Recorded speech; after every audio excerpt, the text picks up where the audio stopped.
Assalamualaikum warahmatullahi wabarakatuh.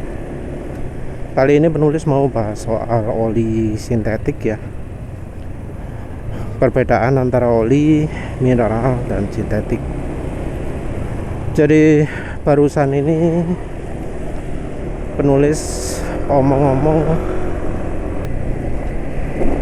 orangnya ngomong kalau campur oli mineral ya memang minyak goreng bisa memberikan manfaat, tapi kalau campur oli sintetik nggak bisa, karena oli sintetik, full sintetik terutama, itu campurannya sudah bagus sekali, sudah istimewa sekali. Salah satu yang menulis tanyakan ke si Mas Bro nya ini adalah itu ngambil keputusan bahwa oli mineral lebih jelek dari oli sintetik itu berdasarkan apa? Kalau katanya sih uji oli, tapi dia nggak ngomong secara eksplisit di bagian apa, di angka mana oli sintetik itu bisa kelihatan bedanya dari oli mineral. Ya penulis pun coba gali lah, tapi ya ternyata seperti yang penulis duga, nggak selengkap yang penulis bayangkan.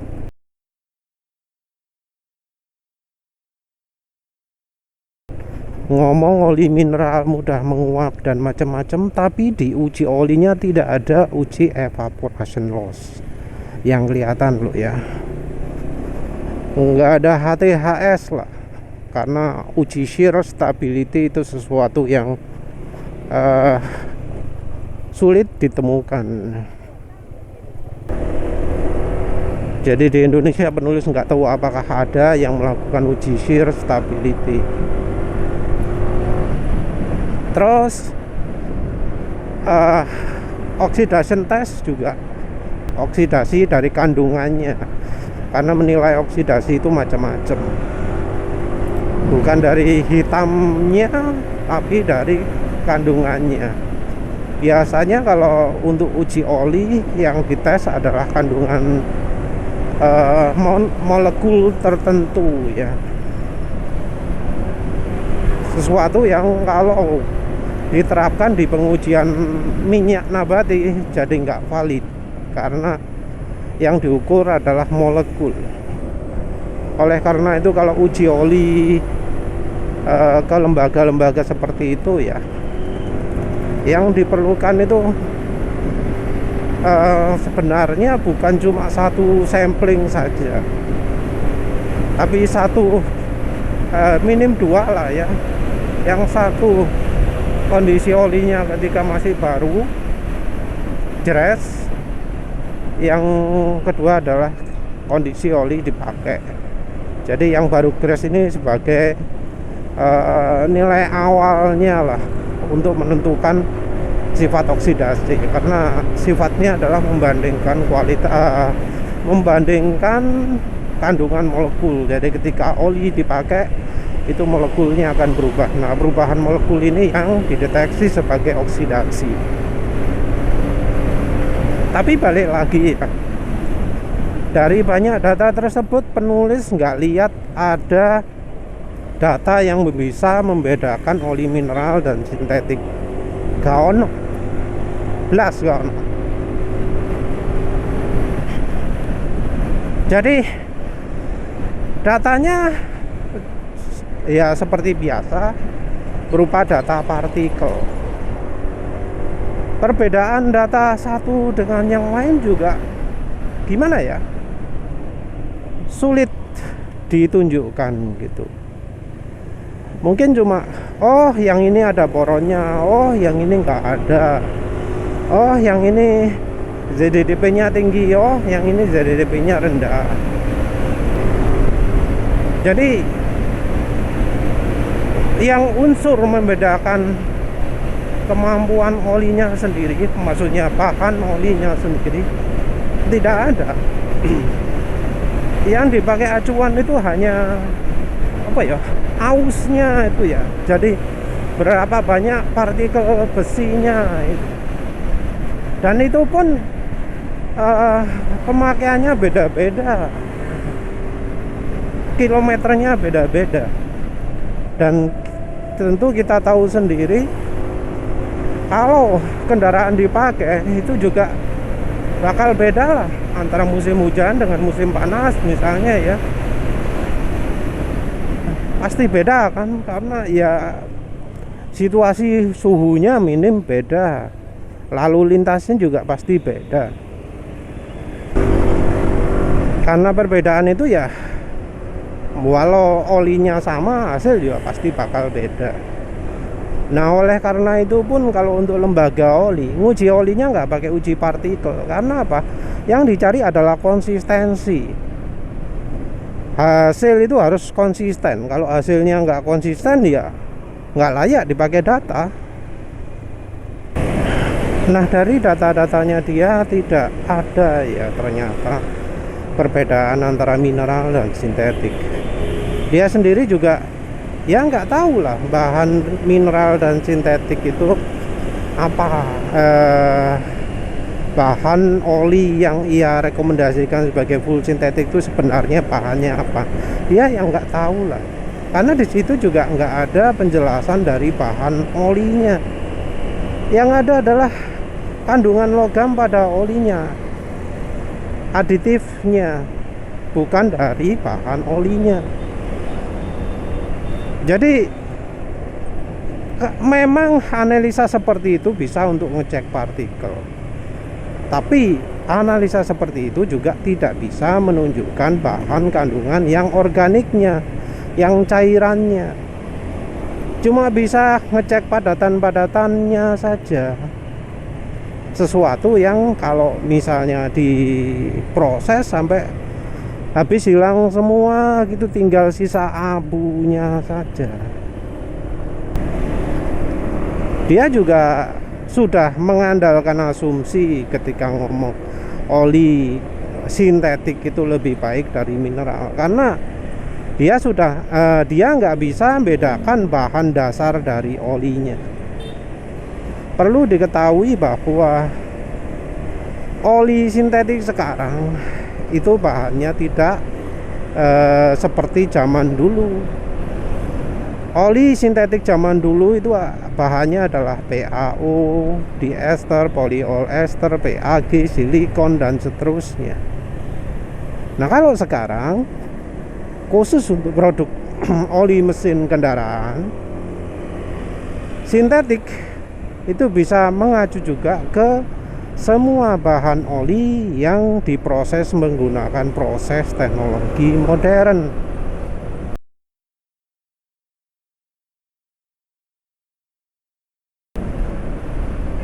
Jadi yang diproses dengan teknologi modern ini tidak hanya PAO saja, diester saja, tapi oli-oli yang masuk kategori mineral pun diproses dengan teknologi modern.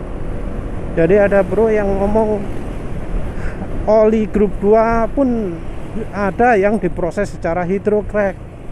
Hydrocrack itu termasuk dalam proses produksi yang sintetik, proses produksinya. Ya rasanya juga daur ulang juga ada yang sintetik di proses produksinya. Jadi bila kemudian oli bahan daur ulang disebut sintetik, kalau sekarang ini legal, no problem. Kalau misalnya ada pabrikan yang nggak pakai proses sintetik, terus nakalan gitu ya, produknya ditulis full sintetik, nggak bisa dituntut, karena kata-kata sintetik sekarang wes nggak ada batasannya lagi. Kalau misal nempel logo API sembarangan itu bisa menghasilkan teguran dari lembaga API ya. Kalau nulis sintetik sembarangan wes sudah enggak lagi, karena lembaga PI sendiri atau SAE juga sudah tidak mengikutkan definisi sintetik pada dokumen untuk dokumen penjelasan soal oli.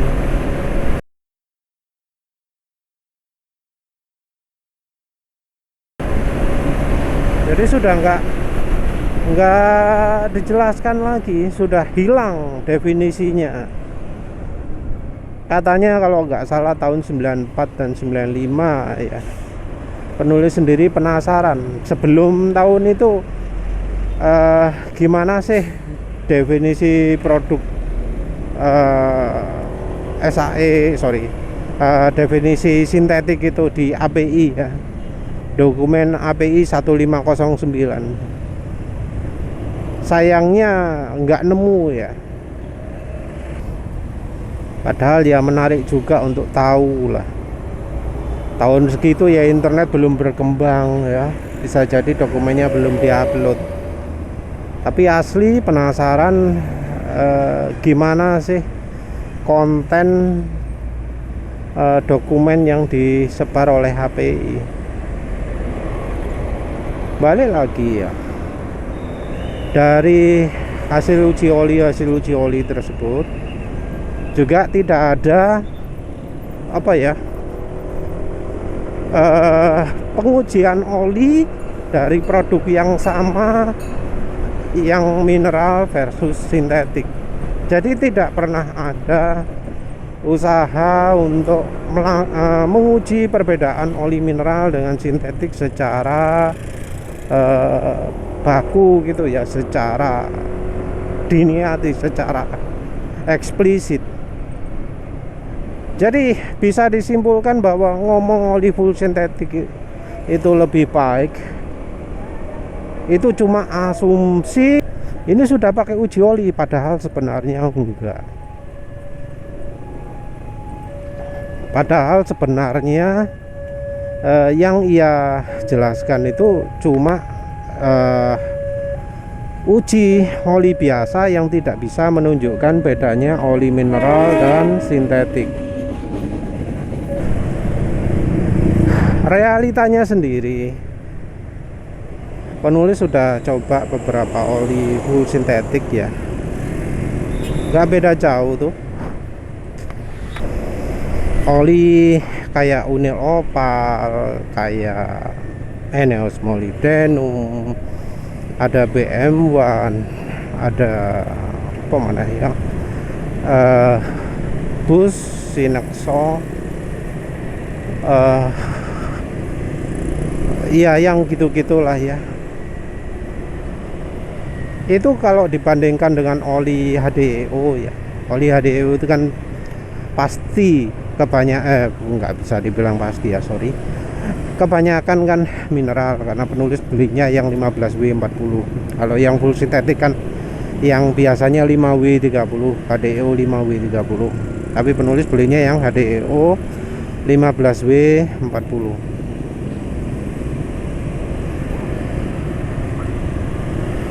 Nah, oli HDEO 15W40 itu malah seringnya lebih awet daripada yang ono tulisannya full sintetik ya.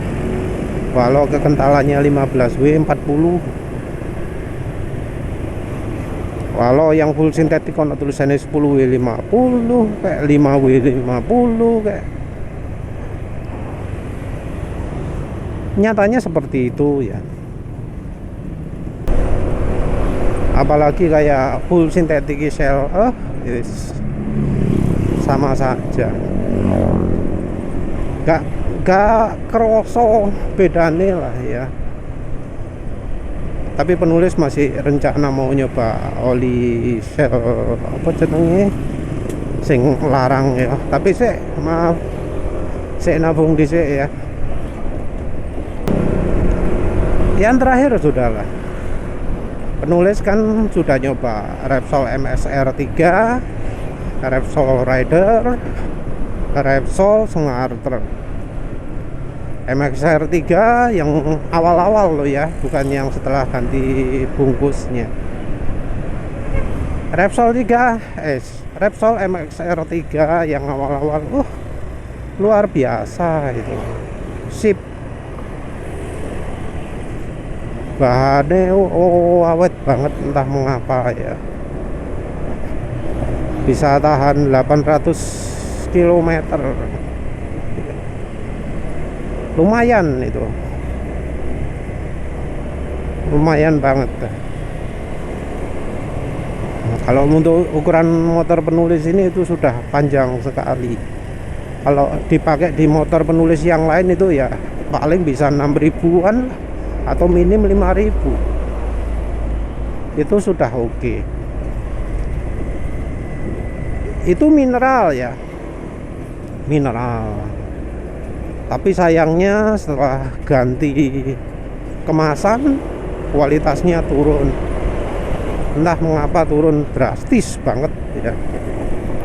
Nggak cuma MXR3, yang versi dieselnya juga DXR3 kualitasnya juga turun.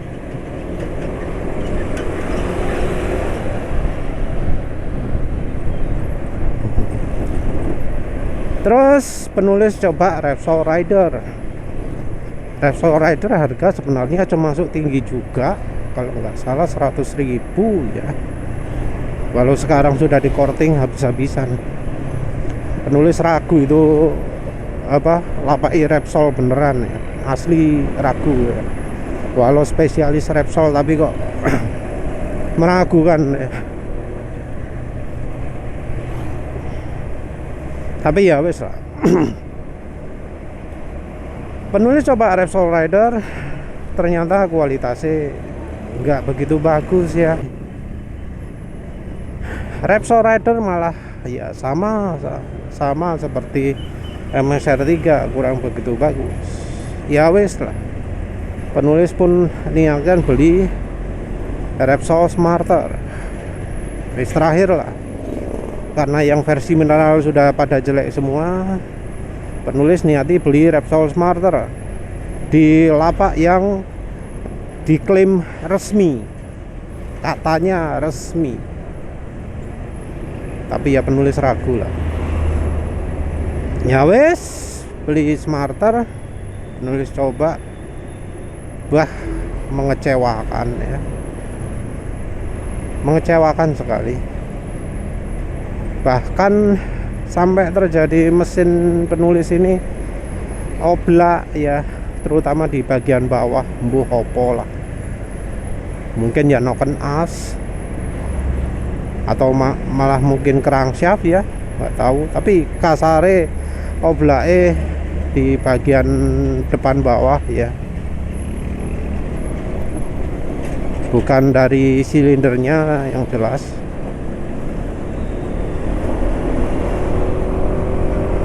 Oblak, jelas oblak. Karena sesudah ganti oli juga masih tetap terjadi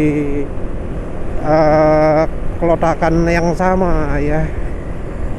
Sampai akhirnya penulis terpaksa pakai sadu revitalizan yang untungnya bikin suara mesin halus lagi. Kayak sekarang wes lumayan halus lah daripada ketika pakai Repsol Smarter. Padahal itu full sintetik tapi ya kayak gitu. Nah, jadi penulis itu sering ya mempertanyakan orang-orang yang ngomong mineral itu jelek, full sintetik itu bagus. Itu sumber informasinya dari mana? Si Mas Bro ini ngomongnya berdasarkan uji oli, tapi dilihat di hasil uji olinya mana yang bisa nunjukkan bedanya antara mineral dan sintetik? Gak ono, nggak ada. Apa yang bisa jadi acuan? Mineral lebih bagus dari sisi ini. Loh kan, kalau full sintetik pasti bagus angka ininya. Di mananya? Angka apanya yang lebih bagus? Kalau mau bicara soal pengalaman, ya penulis sudah coba oli lebih dari 100, dan penulis tidak merasakan bedanya oli full sintetik dengan yang mineral ya. Apalagi ketika kita libatkan uji panggang oli, ada kok oli yang full sintetik tapi hitam lebih cepat. Akeh. Eneos molybdenum BM1 apa maneh itu. Yang terakhir lah, oli total 4T900 itu kok malah lebih cepat hitam daripada oli yang regane 30.000 ya, Revol botol kuning. Yang lainnya itu silkolene mineral itu, terus sama mesran SE40, oh jelas mineral. Tapi kok yang lebih cepat hitam total, itulah anehnya. Itu realitanya. Ya wis, itu saja. Terima kasih sudah menonton. Assalamualaikum warahmatullahi wabarakatuh.